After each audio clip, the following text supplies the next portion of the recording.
Lizbon sokakları gezisi elbette her ülkede olduğu gibi bir başkenti gezerken karşılaşabileceğiniz birçok tarihi detayla dolu.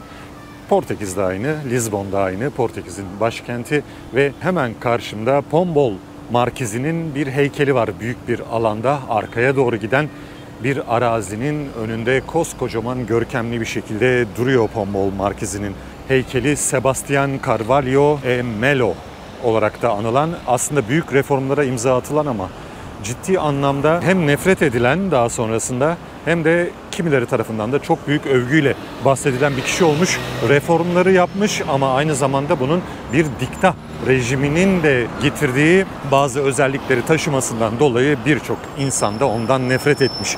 Ama Pombal Markizi hakkında anlatılan hikayelerin en ünlülerinden bir tanesi kendisinin ölümüyle ilgili olan kısmı. Çünkü her ne kadar İçişleri Bakanı, Dışişleri Bakanı, Başbakan gibi bir mevkide olsa da kralın ciddi anlamda desteğini almadan bir hiçmiş. Kralın desteğini almadan bir hiç olduğu için de kral öldükten sonra kraliçe tarafından adeta intikam alınmış kendisinden ve görevden alınarak bütün title'ları yok edilerek, bütün unvanları sökülerek kendisi konutuna gönderilmiş. Yaşından dolayı ve belirli rahatsızlıklarından ve ülkeye yaptığı hizmetlerden dolayı bazı cezaları affedilmiş. Bunlar özellikle bedenine verilebilecek cezalar ya da onu kötü halde bırakabilecek, cezaevinde, zindanda çürütebilecek cezalar ertelenmiş, affedilmiş ama sürgün cezası affedilmemiş. Hatta öyle bir hale gelmiş ki bir hikayeye göre kraliçenin ve mahiyetinin 32 kilometre yakınına yaklaşması yasaklanmış. O dönemde bunu nasıl ölçüyorlarmış bilmiyorum. Herhalde navigasyonla takip etmiş olamazlar. Belirli bir ceza, belirli bir sürgün maddesi olarak bu geçerli olmuş ve hatta onun olduğu bölgeye yakın şekilde kraliçe tatile giderken ya da işte seyahate çıkarken o mahiyet başka bir yere taşınırken Pombal Markizi de yine maalesef yerini değiştirmek zorunda kalıyormuş. İşte böyle bir hikayesi var. Her taraf hikayelerle dolu. Eğer gerçekten merak ederseniz hayat hikayesi çok karışık, çok fazla detay barındıran müthiş bir öykü. Pombal Markizi'nin öyküsü. Bugün de hala tartışılmasına rağmen Portekiz'in başkenti Lizbon'da önemli Portekiz devrimlerini yapan kişi olarak ve özellikle mimariye yaptığı katkılardan da dolayı Pombal Markizi'nin koskocaman bir anıtı Lizbon sokaklarını süslüyor.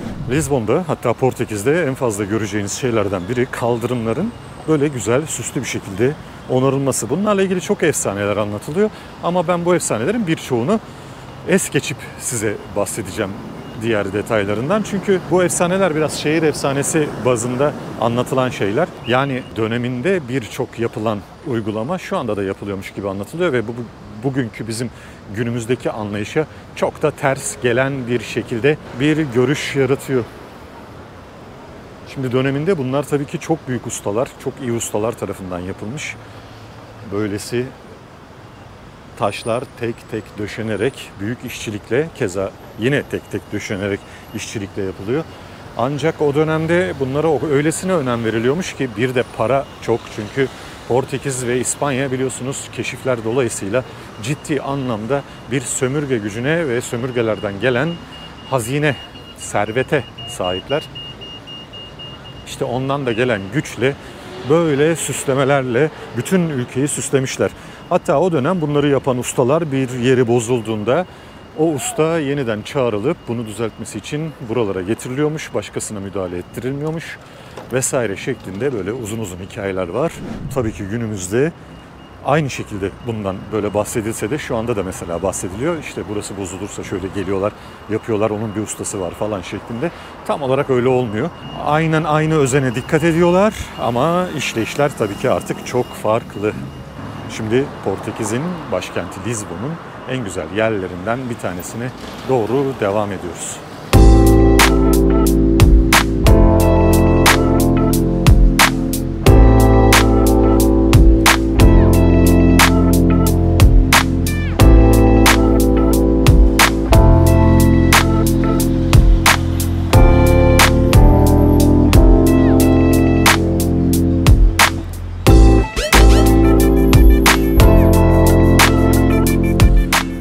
Coğrafyada çokça görebileceğiniz sağından solundan yol geçen ortadaki yürüyüş yolları.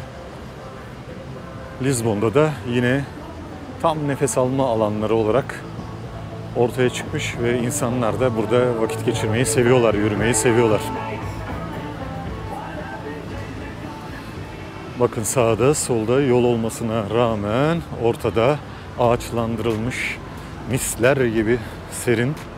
Keza Lizbon hem konumundan dolayı, Portekiz'in konumundan dolayı hem de mevsimsel bazı geçişlerden dolayı serin bile sayılabilir. Bu dönemde gidilebilecek güzel yerlerden biri. Özellikle İspanya'dan geçiyorsanız veya buradan İspanya'ya gidecekseniz aradaki farkı çok net anlayabiliyorsunuz. Nefis bir park. Daha doğrusu yürüyüş yolu ve park.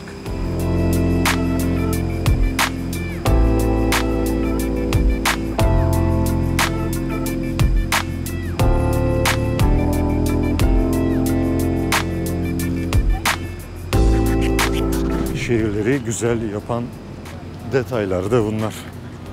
Aynı Asya gibi artık her yerde biliyorsunuz tuktuklar da var. Lizbon'da da yine aynı şekilde bakın trafikte tuktukla gezen turistler.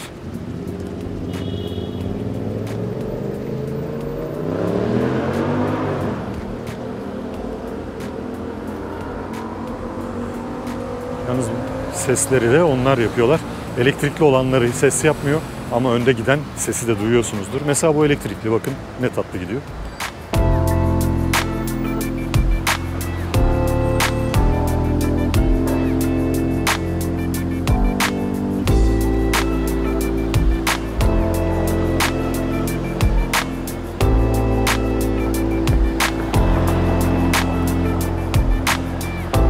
Bu direkt buggy'ydi.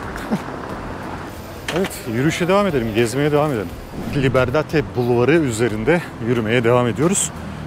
Portekiz'in en ünlü caddesi diyebiliriz buraya. Bütün ünlü markalar hemen bu bulvar üzerinde yer alıyor. Hemen karşıda gördüğünüz Louis Vuitton var, Emporio Armani, işte bu tarafta Gucci vesaire. Bütün dünyadaki ünlü markalar bu caddede prestij caddesi olarak prestij mağazalarını kurmuşlar ve oldukça da iyi görüyorlar Portekiz içinde. Zaten cadde Portekiz'in Şanzelize'si olarak anılıyor. Sadece çok fazla çalışma var. Bu çalışmalardan dolayı biraz tadı kaçmış gibi gözükse de yine de belirli bölgeleri gerçekten etkileyici.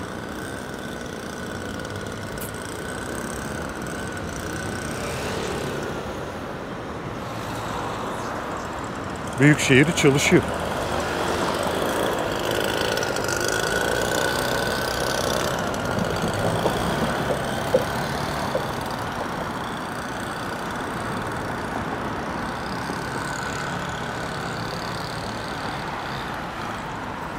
Portekiz'in her tarafı heykel dolu böyle.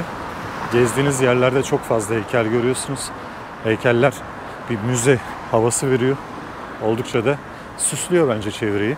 Güzel de gözüküyor. Birçoğunun da boş yere yapılmış heykel olmadığını görüyorsunuz önlerindeki bilgilendirmelerden veya yine Portekiz tarihine ilişkin bir şeyler biliyorsanız onlar hakkında bir dolu detay da yine yazıyor. Yani aslında bir hikayenin bütünü olarak adlandırabiliriz bunları. Tabii ki böylesi zengin bir caddede evsizler de yine kendilerine bir ev yaratmış durumda. Dünyanın her yerinde bu tip şeyler oluyor. Bir tek bunlar bir tık daha şanslı sayılabilirler çünkü sıcak mevsimi çok daha fazla olan bir iklimde yaşıyorlar. Yani tabii ki çok şanssızlar ama kendi aralarında bir değerlendirme yapılırsa çok soğuk ülkelerdeki evsizler, örneğin Moskova'daki vesaire biraz daha sıkıntılı gözüküyor.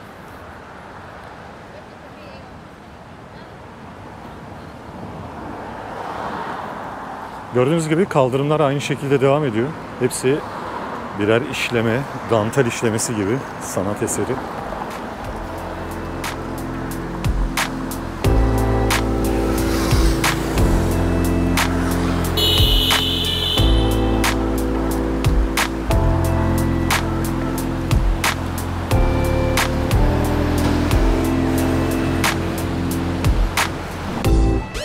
Evet, Liberdade Bulvarı'ndan böyle gelirseniz, Özgürlük Bulvarı'ndan aşağıya doğru gelirseniz Hemen Pombol heykelini takip ederek nefis o caddeden, ağaçlıklı yoldan yürürseniz ulaşacağınız yer Restauradores Meydanı.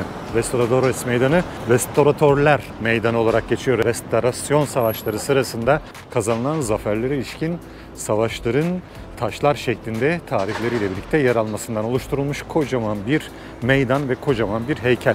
Tabii ki burası çok da klasik bir meydan aslında ama daha çok buraya gelen turistler burayla çok ilgileniyormuş ve nedenmiş diyorum, Portekiz hükümeti, daha doğrusu Lizbon Belediyesi'nin son zamanlarda yapmış olduğu bir sempozyumda açıkladıkları en çok turistler tarafından ziyaret edilen meydan olmasına rağmen Portekizliler tarafından ya da Lizbon halkı tarafından en az ziyaret edilen meydanlardan birisiymiş ve buranın neden göz ardı edildiği ile ilgili bazı çalışmalar yapmak istemişler. Şimdi de o çalışmalara devam ediyorlar. Buraları daha bir canlandırmak, daha iyi bir hale getirmek istiyorlar. Hemen pembe böyle kült yapısıyla buranın en ünlü eseri aslında şu anda onarımda olan Palacio de Foz. Ve burası eski saraydan dönüştürülme gibi, residence şeklinde kullanılan bir malikaneden dönüştürülme gibi gözükse de bambaşka amaçlarla çeşitli dönemlerde kullanıldığı da biliniyor. Yine hemen yanımızda biraz önce söylediğim Hard Rock Cafe var ama ondan önemlisi de ünlü Art Eden Tiyatro, Art Deco Eden Tiyatro olarak geçen, günümüzde bir otel olarak kullanılan Eden Apart Otel vesaire şeklinde kullanılan Eden Tiyatro buranın en önemli eserlerinden bir tanesi. Yine çeşitli mağazalar, kafeler vesaire olsa da burası Portekizler tarafından göz ardı edildiği için ya da o tespit edildiği için çok fazla Lizbonlu ziyaret etmiyor. Zaten genelde turist otobüslerinin getirdikleri kalabalıklar dışında belki de bu güneşli olmasından dolayı çok fazla gölge imkanı yok. Gerçi kıyı köşelerde var ama belki de ondan çok da fazla tercih edilen bir yer değilmiş. Yerler bizim Arnavut kaldırımı olarak belki adlandırdığımız ama onlar tamamen Portekiz kaldırımı olarak adlandırıyorlar ve Portekiz kaldırımıyla döşeli. Bakın yine nefis bir dizayn var burada. Burası Napolyon burayı bıraktıktan sonra, işgale son verdikten, ülkeyi terk ettikten sonra oluşturulmuş bir meydan. Bu savaşlarda biliyorsunuz İspanya'dan bağımsızlığını kazanan Portekiz'in savaşları, restoratörler savaşları olarak geçiyor. Bağımsızlık savaşlarında çarpışılan her bir bölüme bakın bir taş yapılmış, bir kat yapılmış orada ve sırasıyla orada hayatını kaybeden ve Portekiz'in bağımsızlığı için savaşan askerlere ve komutanlara da adanmış tabii ki. Burası tabii ki Rossio Meydanı'na çok yakın olduğu için biraz da onun şanssızlığını yaşıyor diyorlar. Çünkü orası biraz daha hareketli, daha fazla ilgi çeken bir meydan. Ama yine de bu bölgeye özellikle ciddi bir açıklık veriyor, ciddi bir hava alma imkanı veriyor. Bu yüzden hoşlanılacak bir mekan. Zaten Portekiz'e geldiğinizde, daha doğrusu Lizbon'a geldiğinizde eğer turla geliyorsanız burada duracaksınız. Şehir turunuz buradan başlayacak, panoramik bile olsa. Onun dışında yapacağınız bambaşka aktiviteler olabilir Lizbon içerisinde. Hemen buraya yakın olan bazı yerleri gezmek gibi. O zaman devam edelim.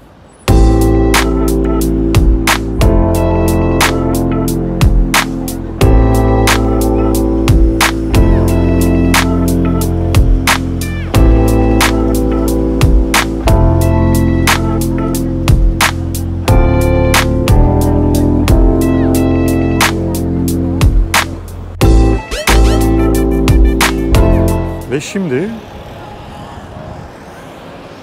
Rossio Meydanı'ndayız. Rossio Meydanı aslında bu meydanın halk arasındaki ismi olarak anılabilir. Çünkü normal resmi ismi tam da şurada yazdığı gibi 4.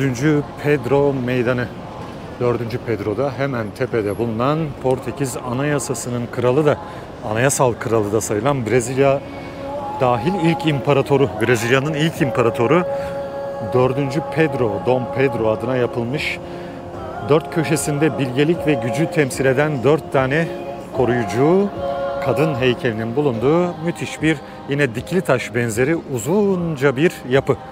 Çok daha fazlasını ne yapıyoruz? Turlarda anlatıyoruz ama buraya geldiğinizde Dom Pedro Meydanı ya da bilinen ismiyle, daha doğrusu halk Dom Pedro Meydanı'nı daha sonra konulduğu için aslında çok kabul etmemiş. Rossio ismini kullanmaya devam ediyor. Rossio da aslına bakarsanız ortak alan, toplanılan alan anlamına gelen bir kelime. Yine Portekiz taşlarıyla süslü, parke, zemin kaplamalı nefis bir meydan. Sağında ve solunda iki ucunda meydanın dikdörtgen şeklinde burası 2 tane çeşme bulunuyor. Bu çeşmeler Fransa'dan ithal edilmiş. Burada yapılmamış, Fransa'dan istenmiş. Fransa'dan sipariş edilmiş ve daha sonrasında Fransız sanatçılar tarafından yapılan bu çeşmeler de buraya oturtulmuş. Hemen karşımızda, şöyle göstereyim. Hemen karşımızda, gerçi böyle yürürken bu arada yerdeki mozaik taşlar Portekiz kaldırımları bir etki yaparak göz yanılması etkisi, hipnotize etkisi yapıyor. Sallanıyor gibi gözüküyor şu anda. Ve bu çeşmenin hemen arkasında şu anda onarımda bulunan o sütunlu büyük yapıda Portekiz'in aslında en önemli tiyatrolarından biri, kültür merkezlerinden biri, ulusal tiyatro olarak geçiyor ve tepesinde yine onarımda bulunan Gil Wilbert'in bir heykeli var. Portekiz tiyatrosunun da kurucusu sayılıyor kendisi. Böyle değişik bir yer. Çevresinde çok güzel dükkanlar var. Nefis atıştırmalık bir şeyler yiyebileceğiniz yerlerin yanında harika restoranlar da bulunuyor. Size şöyle bir şey söyleyebilirim. Buraya geldiğinizde eğer burada yerseniz diğer sokaklara, arka sokaklara vesaireye göre daha pahalı olduğunu göreceksiniz. Turistik olduğundan dolayı çok daha fazla ücret ödeyebileceğiniz noktalardan biri burası. Ama nefis bir yerde oturuyorsunuz. Hemen tren garı da, Rossio tren garı da arkamızda kaldı. Evet, buradan bakarsak bu illüzyonist parke taşları, illüzyon etkisi yaratan parke taşları göz alıcı bir şekilde böyle dalgalanmalar yaratıyor. Çevrede çok klasik dükkanlar da var bu arada. Hepsi restoran vesaire değil. Özellikle Portekiz likörünü, Portekiz'in ünlü likörünü tadabileceğiniz ünlü dükkan da yine burada yer alıyor. Şimdi önüne doğru yürürsem göstereceğim. Burası çok güneş, çok bunaldım. Meydanlar birbirine bağlanıyor. Bunun arkasında bir iki takılınacak meydan daha var. Yine onları da pilimiz ve enerjimiz yettiği sürece, yani hem GoPro'nun enerjisi hem benim enerjim yettiği sürece anlatmaya çalışayım. Lizbon'un içerisinde nefis bir günde. Şimdi de en önemli sokağından geçip onun aşağısındaki ünlü meydana gidip bu en azından videoyu tamamlamış olalım.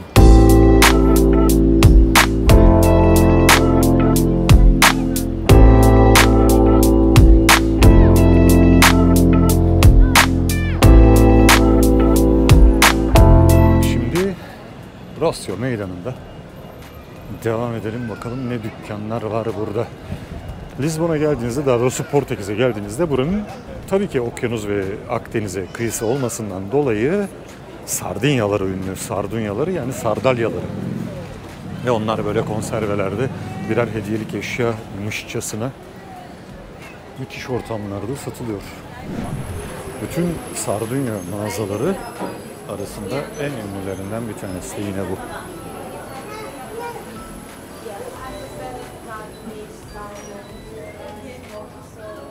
Böyle seneler boyu sardunyalar üretilmiş.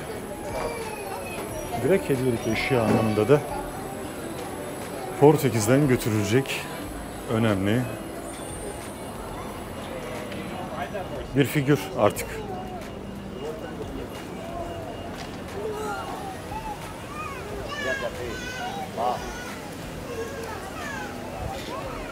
Ne kadar özledim bu dergicileri, gazetecileri. Gerçekten gazete, sabah gazete geldiğinde ya da haftalık bir derginin, aylık bir derginin çıkış gününde onu aramak, beklemek ne kadar heyecan verici bir şeymiş. Şimdiki jenerasyon bunu pek anlamaz ama inanılmaz günlermiş ya. Hakikaten. Şimdi burada çok ünlü pastaneler var. Çok eskiden beri açık olmuş olan kafeler, pastaneler var diyelim. Restoran haline dönüşmüş, bazıları bistro haline. Bunlar tabii ki yine biraz önce saydığım gibi meydanda yer almalarından dolayı bir tık pahalı gibi gözükseler de bulundukları yerler ve onların arasında burada oturup piyasa yapmak anlamında, gerçek anlamda tercih edilen noktalar.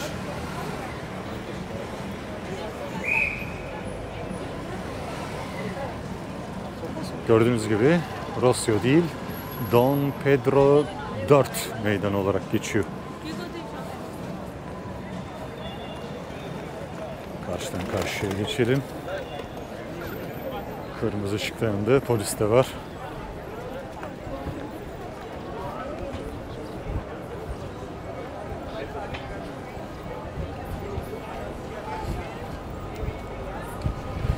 Portekiz öyle rüzgarlı ki inşallah sesim çok sorun yaratmıyordur. Gerçekten çok büyük rüzgar var. Bazı şemsiyeler vesaireleri demin tutamıyorlardı. Yani fırtına gibi rüzgar var. Ama tabii bu mevsimde iyi de geliyor.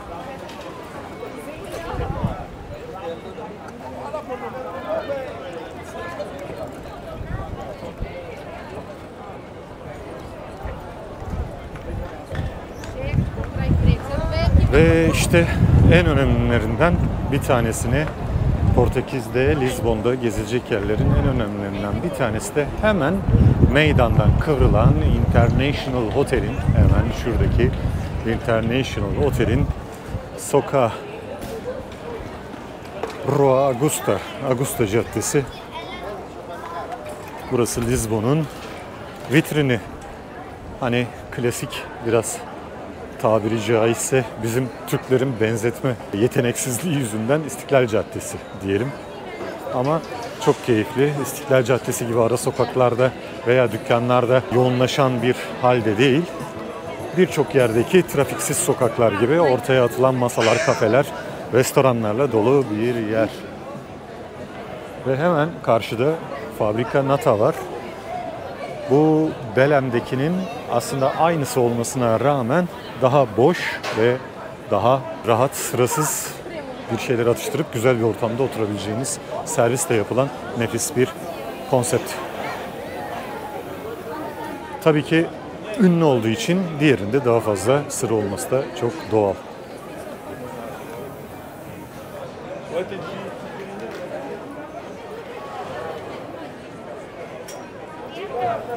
Caddenin üzerinde çok keyifli mekanlar var gerçekten. Ama hemen Santa Justa'da, yani Augusta ile Santa Justa Caddesi'nin kesiştiği yerde ünlü, bizim İzmir'dekinin aynı benzeri bir asansör yer alıyor. Bir ara sanki Gençlik Parkı'nda da var mıydı bu? Tam hatırlamıyorum ama Paraşüt Kulesi miydi? Asansör olarak mı geçiyordu? Tam hatırlamıyorum. Yine Portekiz Lizbon kartı aldığınızda buna ücretsiz binebiliyorsunuz veya yine ücretli olarak burada sıra bekleyip üzerine çıkabiliyorsunuz. Tuk-tuklar yine buradan kalkıyor ve ünlü asansörleri de burada.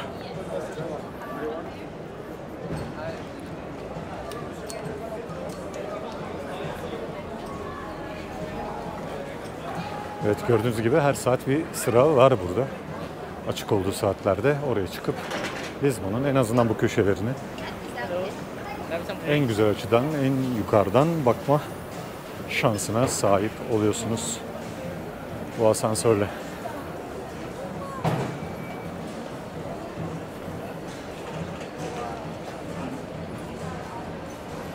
Şöyle daha yakından bakarsak öyle çok anlamı var mı bilmiyorum. Buraya yapmışlar ama yine eleştiresim geldi. Biz denizlere çıkılan sokaklara doğru devam edelim.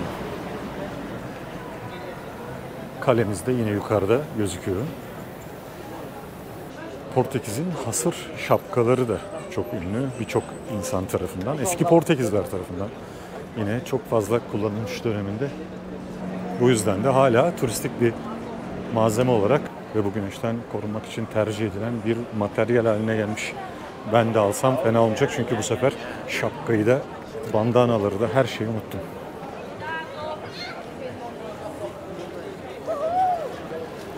Evet, yine kalabalıkların arasına giriyoruz. Bu sefer buradan yürüyelim.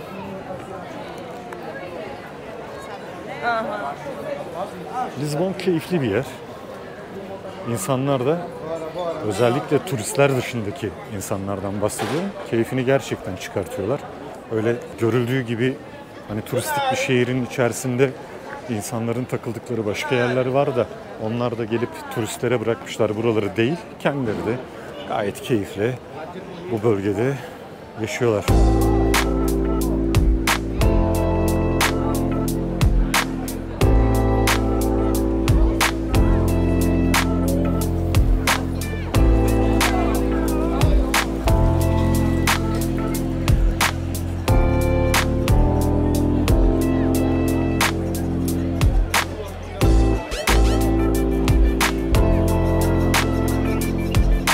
Benim İspanya'daki dondurmacım Amorino. Sevilla'da en bayıldığım noktalardan bir tanesi. Biraz yavaş çalışsalar da nefis dondurma yapıyorlar.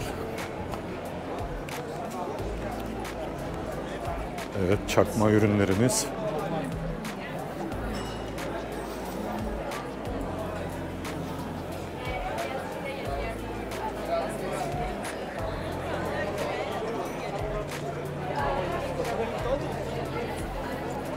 Ve bu yol, Augusta yolu caddesi direkt olarak ticaret meydanına çıkıyor. Ticaret meydanı denmesinin sebebi ne?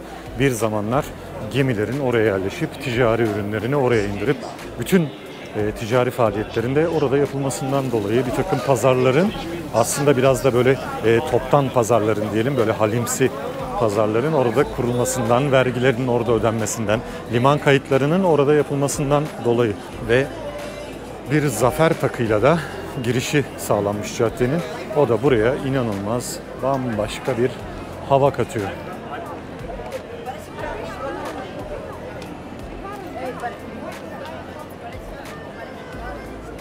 Valla belki dünyanın en güzel yeri değil ama çok keyifli noktalarından bir tanesi Lizbon. Lizbon iyi vakit geçirilen bir yer.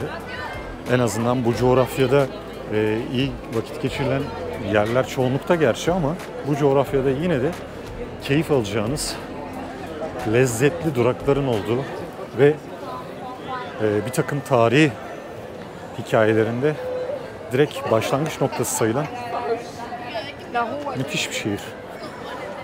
Müthiş bir coğrafya. Harika insanlar. Zamanında çok büyük başarılar yapmışlar. Bugün neden bu kadar küçük kalmışlar? 1000 tane soru Portekiz hakkında.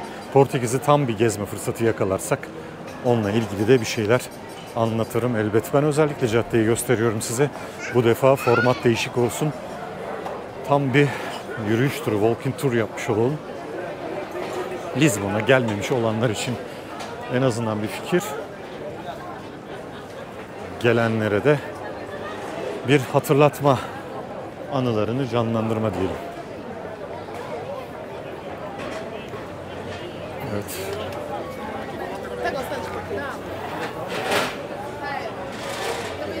Nefis görüntülerle denize doğru ilerlemeye devam ediyoruz. Bir dolu detay var tabii caddenin üzerinde gezerken.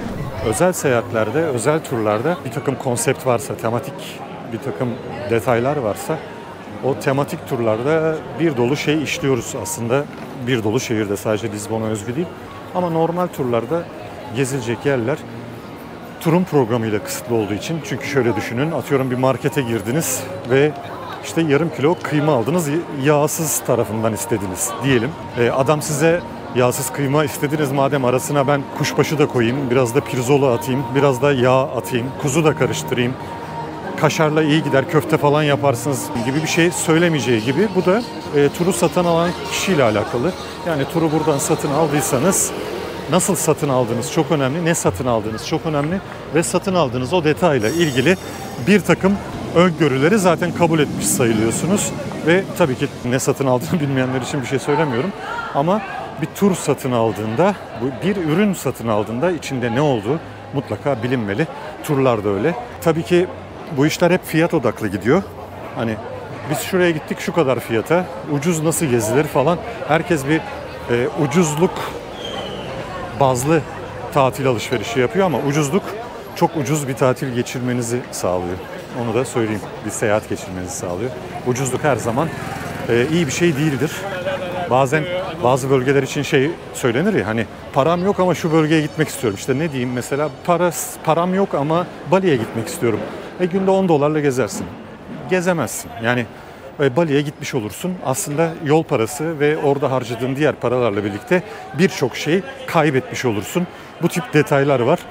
Aslına bakarsanız tatil önemli bir iş, seyahat önemli bir iş, ancak pahalı bir iş. Ve satın alırken ne satın aldığımızı bilirsek, beklentilerimizi fazlalaştırmazsak, ki satın aldığımız programa göre fazlalaştırabiliriz de, ona uygun müthiş seyahatler geçirme fırsatı yakalayabiliriz. Biliyorum biraz karışık gibi geldi size ama normal satın aldığınız bir ürünle satın almış olduğunuz bir turu, tatili farklı görmeyin diye bunlardan bahsediyorum. Biz takının altına geldik.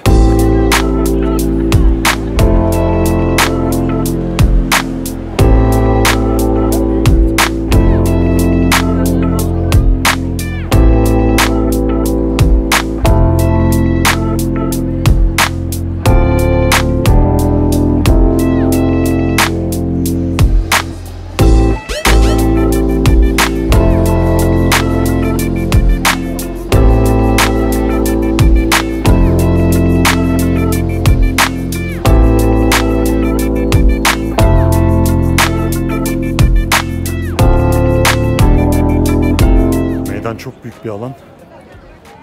Çok etkileyici bir alan aslında. Daha sonrasında aradan yollar vesaireler geçmeye başlamış. Ama belirli dönemlerde burada yapılan bazı aktiviteler, etkinlikler bu meydanı çok daha faal hale de getiriyor. Şu an için bence tek sıkıntılarından biri şu revaklı bölümleri geçersek, dükkan olan eski pazar tipi yerinde olan bölümleri geçersek, oralarda çünkü kafeler var. O sütunların altında restoranlar, dükkanlar var. Onun dışında çok sıcak bir yer olması, gölgelik bir alan olmaması burayı çok fazla tercih ettirmiyor sıcak günlerde. O yüzden insanlar da özellikle akşamüstlerinde buraya gelmeyi tercih ediyorlar. Ama arkada da nefis bir manzara var. Bakın, nefis bir meydan. Yine özellikle kraliyet ailesinin Portekiz kimliğinin, Portekiz'e aidiyet kazanmanın önemli aidiyet yaratan eserleri ta Roma döneminden beri özellikle askeriyeye armağan edilen bu tip taklarla süslenmiş, biliyorsunuz. Roma'da zaferle dönülen birçok savaştan sonra böyle taklar armağan edilmiş. Keza yine Paris'te yer alan anıt gibi.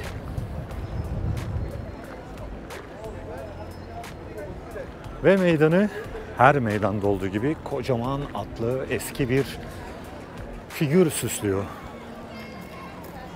Tabii ki bu figür Portekiz'in tarihinden ayrılan bir figür değil.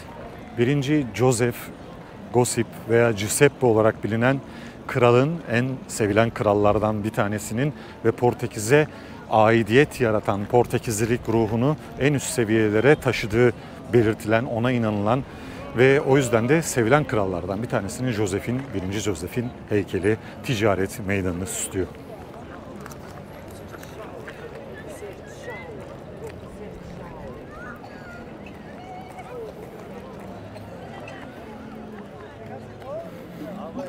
Bu sıcakta yapılacak en zor işlerden bir tanesini bu arkadaş yapıyor. Çok zor gerçekten. Tüylerin arasında. Sanıyorum içinde serinletmesi falan vardır.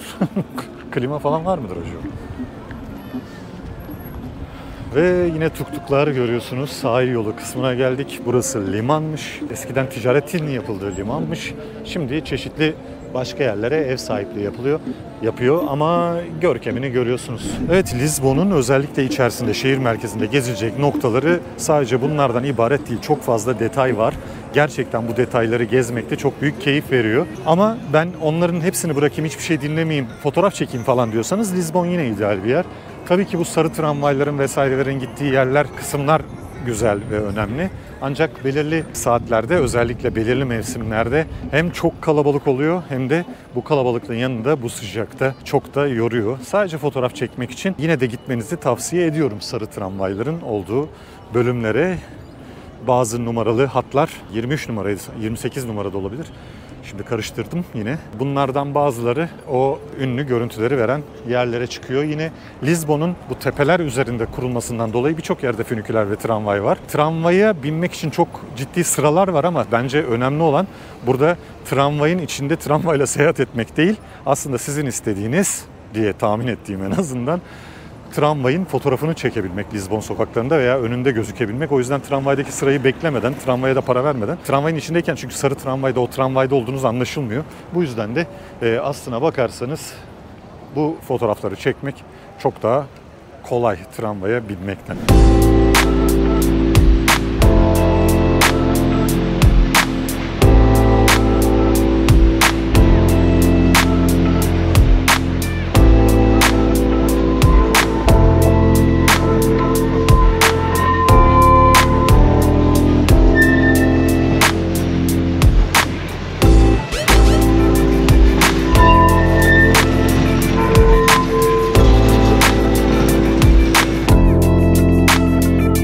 Portekiz'in ünlü karakteristik hem tramvayları hem fünikülerleri belirli bölgelerde sarı renkleriyle hizmet veriyorlar. Tabii ki herkes fotoğraf peşinde.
Tabii ki burada böyle deniz kıyısında para kazanmak için bazıları taşlardan şekiller yapmış, bazısı kumdan heykeller yapmış.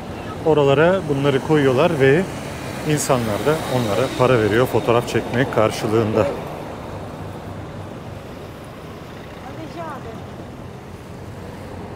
Bu bölge 1974'te sahil yolu haline getirilmiş ve Lizbonluların hizmetine açılmış diyelim. Daha öncesinde daha kayalık vesaire yerler varmış. Daha sonrasında sahil yolu ve yürüyüş yolu olarak halkın da çok güzel faydalandığı bir yer olmuş. Bir takım küçük halk plajları var ama gazino, çay bahçesi, kafe benzeri hiçbir oluşumla da kapatılmamış noktalar. İnsanlar denizin kıyısından çok güzel yürüyebiliyorlar. Hemen kıyısında Portekiz Devleti'ne ait denizcilik konusunda bazı binalar var. Eskiden kalma, hala kullanılan. Bu bölgede denizcilikle ilgili çok şey var Portekiz'de çünkü.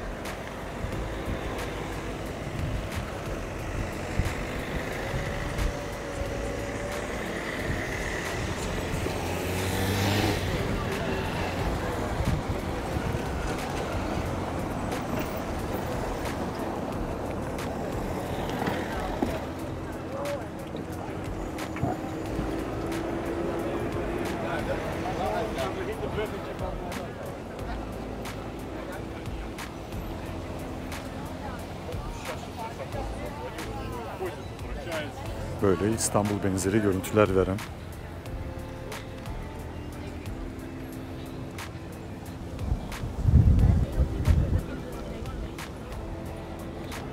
ticaret meydanından Belen'e doğru yürüdüğünüzde bu yola çıkıyorsunuz. Ve belki canınız pina colada vesaire isterse buralardan alıyorsunuz. Çok fazla sayıda böyle büfe var. Çeşitli ürünler satıyorlar. Pina colada da bunların en trendlerinden bir tanesi.